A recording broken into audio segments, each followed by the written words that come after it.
আজকে কোরআনের সাথে দুশ্মনী করে গোটা জাতি ধ্বংসের দিকে চলে যায়, আবার ধ্বংস তাদেরকে আক্রমণ করে। সবাই এই জন্য আমাদের সন্তানদেরকে সর্বপ্রথম যে শিক্ষা দিতে হবে সেগুলো তোমার সেই রবের নামে যিনি তোমাকে সৃষ্টি করেছে, এই রকমের শিক্ষা দিয়ে যদি এরপর আমি doctor, master, professor, engineer, pilot ইত্যাদি ইত্যাদি গোটা দুনিয়ার যত যোগ্যতা বিভাগ আছে সব যোগ্যতা অর্জন করাতে কোনো অসুবিধা।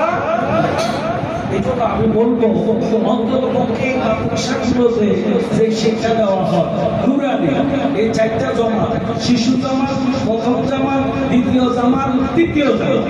আপনি এরপরে যদি আপনার সন্তানকে হাফেজ না বানান বা মাদ্রাসা না পড়ান, তাহলে আপনি স্কুলে নিয়ে চতুর্থ জামাতে ভর্তি করে দেন, সারা জীবন সে মুসলমান হিসেবে দৈনন্দিন জীবনে ইসলাম মেনে চলার একটা বুঝ অন্তত পক্ষে সে পাবে। আল্লাহ কবুল করুন।